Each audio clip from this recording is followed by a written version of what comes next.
Hallelujah.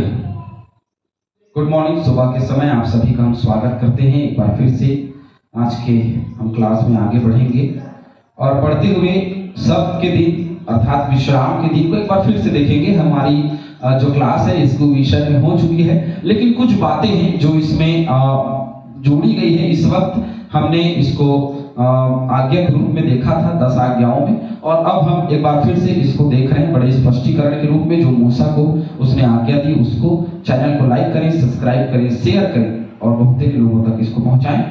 और हमने इसको देखा है और एक बार फिर से हम निश्चय इसको देखेंगे। निर्गमन की किताब और उसका 31वां अध्याय वचन 12 से आज हम आगे देखना आरंभ करेंगे कि शब्द और अर्थात विश्राम के दिन के लिए क्या गाइडलाइन जारी किया गया है, क्या बताया गया, उसके ऊपर में हम चर्चा करेंगे। फिर यहोवा ने मूसा से कहा, जैसे वो बार बार कहता है, यहोवा ने मूसा से कहा, तू इस्राएलियों से यह भी कहना, निश्चय तुम मेरे विश्राम दिन को मानना, क्योंकि तुम्हारी पीढ़ी पीढ़ी में मेरे और तुम लोगों के बीच यह एक चिन्ह ठहरा है, जिससे तुम यह बात जान रखो कि यहोवा हमारा पवित्र करने हारा है। तो ये यहोवा को जानने वाली बातें हैं। जब हम विश्राम दिन को पवित्र मानते हैं ना, तो हम जानते हैं परमेश्वर की कि वही हमारा करने हारा है और कोई दूसरा नहीं है। यदि हम पवित्र दिन को मनाते नहीं है, विश्राम दिन को मनाते नहीं, इसका मतलब ये कि हमारा दूसरा लाइन है। हम सोचते हैं कि हमारा दूसरा कोई संभावित है, या दूसरा कोई व्यक्ति है, या दूसरा कोई ईश्वर है, या दूसरा कोई समय है। कई लोग नौकरी करते हैं, कई लोग दुकान खोलते हैं, कई लोग और कुछ करते हैं, कई लोग काम करते हैं। तो हमने विश्राम दिन में परमेश्वर को छोड़ करके किसी और को ईश्वर करके माना। यदि हम उस दिन परमेश्वर को स्मरण करते हैं, यदि हम उस दिन विश्राम दिन को मनाते हैं, तो वो पवित्र है। और यदि हम विश्राम दिन को नहीं मनाते, हम उसको स्मरण नहीं करते, हम उसकी महिमा नहीं करते, हम उसकी आराधना नहीं करते, तो फिर वो किसी काम का नहीं। निर्गमन 20 का 8 जब हम पढ़ेंगे, जैसे हमने पढ़ लिया है, उसका अध्ययन कर लिया, वहां पे आपको आज्ञा के रूप में ये मिलेगी। यशायाह 56 का 4 बस हम एक वचन पढ़ेंगे, उसके बाद में मैं आप सभी को बता दूंगा कि कौन कौन से वचन हैं। लेकिन विश्राम दिन बहुत पवित्र दिन है, क्योंकि उसी दिन हम परमेश्वर को स्मरण करते हैं और उस दिन हमको पूरे सप्ताह के लिए बल और ताकत मिलती है। हालेलुया। 56 का 4 जहां लिखा है, क्योंकि जो खोजे मेरे विश्राम दिन को मानते और जिस बात से मैं प्रसन्न रहता हूं उसी को अपनाते और मेरी वाचा को पालते हैं, उनके विषय यहोवा यूं कहता है कि मैं अपने भवन और अपने शहर पनाह के भीतर उनको ऐसा नाम दूंगा जो पुत्र पुत्रियों से कहीं उत्तम होगा। मैं उनका नाम सदा बनाए रखूंगा और वह कभी ना मिटाया जाएगा। तो एक वचन बहुत सटीक वचन है। जो विश्राम दिन को मानते हैं वो बेटे बेटी ही नहीं, परंतु वो कहता है कि मैं उनका नाम सदा बनाए रखूंगा, वो कभी मिटेगा नहीं, वो कभी हटाया नहीं जाएगा। ये सबसे बड़ी बात है। तो विश्राम दिन को पवित्र करके माने, इसलिए नहीं कि हम आराधना कर रहे हैं, इसलिए नहीं कि इसलिए क्योंकि भाई मनुष्य जो है वह ना क्या सोचता है, लाभ की बातें देखता है। तो यहाँ लाभ की बातें क्या है कि वो हमेशा हमारा नाम बनाए रखेगा, वो कभी हमारे नाम को बदनाम नहीं होने देगा, वो कभी भी हमारे नाम को डूबने नहीं देगा, वो कभी भी हमारे नाम को स्थिर रखेगा और ऊंचा करेगा और बनाएगा। सब नामों से श्रेष्ठ यीशु मसीह का नाम दिया, जो नाम आज हमारे पास है, तो हम भी सबसे श्रेष्ठ होंगे कि नहीं होंगे? तो हमें भी परमेश्वर ने श्रेष्ठ किया है और उस श्रेष्ठता को समझेंगे तब जब हम विश्राम दिन को पवित्र करके मानेंगे। यहेजकेल 20:12 से 20 पढ़ लीजिएगा, और निर्गमन की किताब 29:42, लेख व्यवस्था 11:44, 20:8, यहेजकेल 37 का 28। इन वचनों को आप पढ़िए, वहां पे आपको पता चलेगा कि विश्राम दिन को जो मनाते हैं ना, परमेश्वर उनको क्या करता है, परमेश्वर उनको कैसे बनाता है, कैसे बढ़ाता है। हम इसके विषय देखेंगे। 14वां वचन, इस कारण तुम विश्राम दिन को मानना, क्योंकि वह तुम्हारे लिए भी पवित्र ठहरा है। परमेश्वर ने 6 दिन काम किया, बनाया, सृष्टि की रचना, 7वें दिन विश्राम किया। तो जो परमेश्वर हमारा है उसने विश्राम किया, तो मनुष्य क्या उससे बड़ा हो जाएगा कि वो विश्राम ना करे, कि वो उस दिन परमेश्वर की समीपता में न जाए, कि वो उस दिन आराधना ना करे। भाई मंदिर बनाया परमेश्वर ने, यदि कोई व्यक्ति वहां नहीं जाएगा तो उस मंदिर का क्या काम होगा? कोई काम नहीं है। यदि वो मंदिर बनाया गया किस लिए कि लोग वहां जाएं और आराधना करें, अपने बलिदानों को वहां पे चढ़ाएं, अपने भेंटों को वहां पे अर्पित करें। यदि कोई वहां ना जाए तो वो किस काम का? फिर परमेश्वर ने मंदिर क्यों दिया? फिर परमेश्वर ने कलीसिया क्यों दी? फिर परमेश्वर ने ये भवन क्यों दिया? ये भवन का प्रारूप क्यों दिया? ये आराधना का प्रारूप क्यों दिया? यदि मनुष्य को जरूरत नहीं है जाने की तो इसको देना नहीं चाहिए था, लेकिन दिया क्योंकि वो पवित्र करके ठहरा। हमारा विश्राम का दिन परम पवित्र है। उस दिन हम कोई काम नहीं कर सकते। उस दिन कहीं ना कहीं हमको आराधना में शामिल होना जरूरी है। किसी भी समय आप आराधना में शामिल होइए।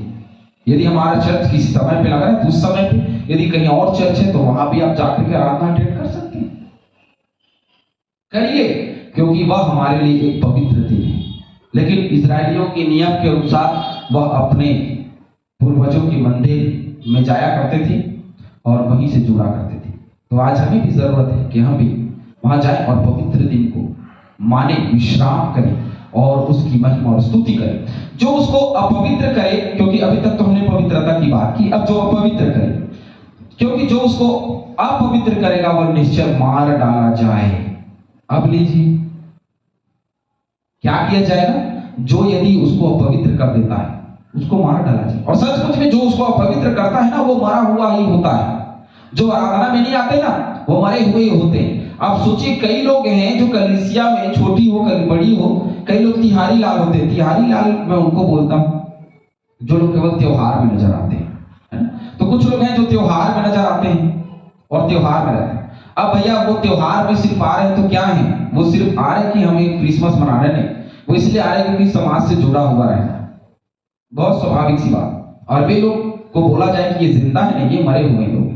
जिंदा वो होता है जो विश्राम दिन को पवित्र करके मानता है, और जो विश्राम दिन में नहीं आता वो निश्चय ही मरा हुआ और अपने लिए क्या बटोर रहा है? धन बटोर रहा है, अपने लिए साधन बटोर रहा है। और मजबूरी है लोगों की। लोग मजबूरी बताते हैं कि मैं तो काम नहीं छोड़ सकता, मैं तो ये नहीं कर सकता, मेरी तो प्राइवेट जॉब है, मैं ये नहीं कर सकता। तो आप बोल के करिए ना कि मैं संडे के दिन काम नहीं कर सकता। वही जॉब पकड़िए। हो सकता है कि 2 पैसा आपको उस जॉब में कम मिले, हो सकता है कि उस दिन की रोजी आपकी कट जाए। आप दूसरे दिन छुट्टी मना सकते हो। हफ्ते में किसी भी प्राइवेट जॉब में महीने में 4 से 5 दिन की छुट्टी होती है, ले सकते हैं, है ना? शिक्षा से छुट्टी ले सकते हैं, उसके बाद भी ले सकते हैं, ऐसा नहीं है। लेकिन हम क्या करते पता है? हम छुट्टी लेना नहीं चाहते, ताकि हमारा जो छुट्टी है ना, कहीं हम जाएं, अपने परिवार में जाएं, कोई कार्यक्रम में जाएं, तो वो छुट्टी बचा रहे। इसलिए हम विश्राम दिन को अपवित्र करते हैं, लेकिन हम सचमुच में मरे हुए हैं। क्योंकि हम संसार की चिंता करते हैं।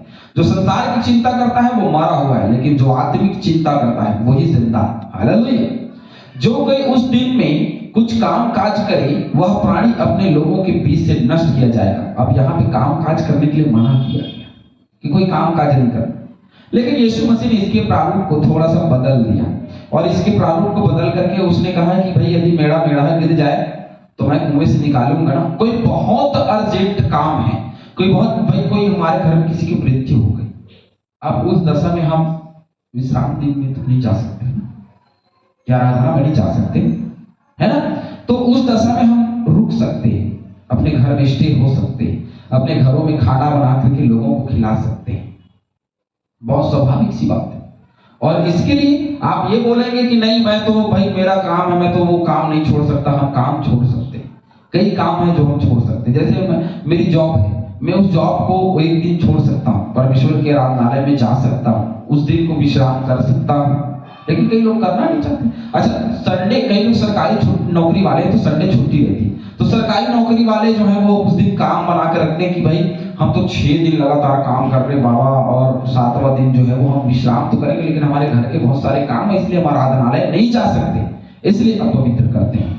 6 दिन तो काम काज किया जाए, पर 7वां दिन परम विश्राम का दिन और यहोवा के लिए पवित्र है। इसीलिए जो कोई विश्राम के दिन में कुछ काम काज करे वह निश्चय मार डाला जाए। ये वही बात है जो 14 वचन में लिखा है।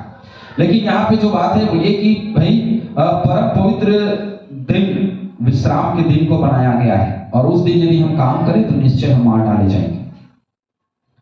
इसलिए इजरायली, अब देखिए, जो उस दिन को 2 ही फंडा है। उस दिन को यदि कोई विश्राम दिन करके पवित्र नहीं मानेगा, वो निश्चय ही मरा हुआ है, वो मार डाले।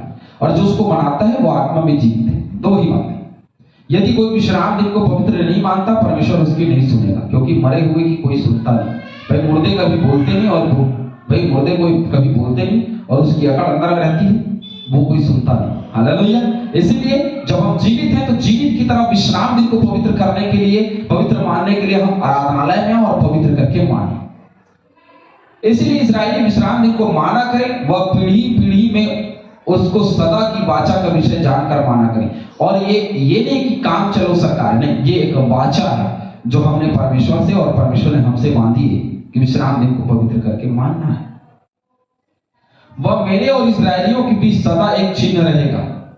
भैया ये विश्राम दिन जो है ना, एक चिन्ह भी है, उसको मानना है।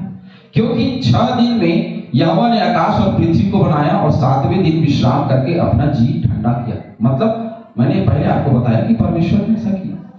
उत्पत्ति 2:2 से 3, उत्पत्ति 2:2 पढ़ लीजिए। जैसे आज 56 का 2, 58 का 13, यिर्मयाह 17:21 से 22, यहेजकेल 20:12 से 20। इन वचनों को पढ़िए। इन वचनों को जब आप पढ़ेंगे तो आपको पता चलेगा कि विश्राम दिन परमेश्वर के लिए सदा का चिन्ह है। और यहोवा ने आकाश और पृथ्वी की जब सृष्टि की तो 6 दिन बनाए और 7वें दिन विश्राम किया। 18वां वचन, जब परमेश्वर मूसा से सीने पर्वत पर ऐसी बातें कर चुका, तब उसने उसको अपनी उंगली से लिखी हुई साक्षी देने वाली पत्थर की दोनों तख्तियां दी। अपनी उंगली से, परमेश्वर ने अपनी उंगली से लिखी हुई तख्ती, परमेश्वर ने अपने हाथों से लिखी हुई आज्ञा व्यवस्था किसको दी? मूसा को दी। ये वो दिन था। और ये केवल मूसा की लिखी हुई, परंतु उसकी लिखी। बहुत लोगों का कहते हैं मूसा ने लिखी, नहीं, लिख बोलिए, यहाँ पे परमेश्वर ने लिखी। परमेश्वर ने अपनी उंगली से लिखी हुई तख्ती मूसा को दी, ताकि वो आज्ञा के रूप में लोगों के बीच में जाए और काम करे। हालेलुया। निर्गमन 19:11, निर्गमन 24:12, दूसरा कुरिन्थियों 3:3 और इब्रानियों 9:4 हम पढ़ेंगे। इब्रानियों 9:4 हम पढ़ेंगे। इब्रानियों की किताब लगभग व्यवस्था से मिलती जुलती किताब है, और बहुत सारी बातों में व्यवस्था की किताब की बातें वहां लिखी हुई है, या हम इसको ये बोल सकते हैं नए नियम की व्यवस्था।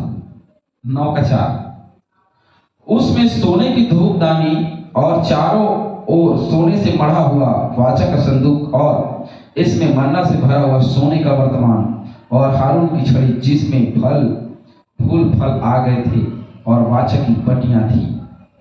इसका मतलब यह है कि वाचा बांधी गई, और हर एक जगहों में वाचा की पट्टियां, वाचा का संदूक, वाचा का ये, वाचा का वो, है ना, वाचा की छड़ी, सब कुछ वाचा। तो विश्राम दिन भी वाचा का है। विश्राम दिन जब हम मनाते हैं तो हम उसकी वाचा में, हालेलुया। यदि नहीं मनाते तो हम उसके वाचा से अलग है। जो वायदा उसने हमारे जीवन के लिए किया है, वायदा तब पूरा होगा जब हम उसके विश्राम दिन को पवित्र करके मनाते हैं। नए नियम में लोग बोलते नए नियम में क्या, अरे पौलुस जाता था, पतरस जाता था, और यहाँ तक यीशु मसीह भी आराधनालय को जाता था विश्राम दिन। और मुझे वापस से बताने की जरूरत नहीं पड़ेगी, क्योंकि मैंने जब मत्ती पढ़ाया तो उसमें पूरी रीति से हमने देखा, और अभी प्रेरितों के काम में हम देख रहे हैं कि कैसे पौलुस कई बार आराधनालय में गया, पतरस भी गया, है ना, यीशु मसीह भी जाया करता था। ठीक है, तो इस प्रकार से वह विश्राम दिन को पवित्र मनाया करते थे। तो आज जरूरत है कि हम भी विश्राम दिन को परम पवित्र करके माने, क्योंकि हमने एक बार इसको क्लास में देख चुका है, इसलिए हम वापस से पूरी डिटेल में नहीं जाएंगे। लेकिन अंतिम बात यही कि विश्राम दिन हमारे लिए परम पवित्र विश्राम का दिन। प्रभु हम सभी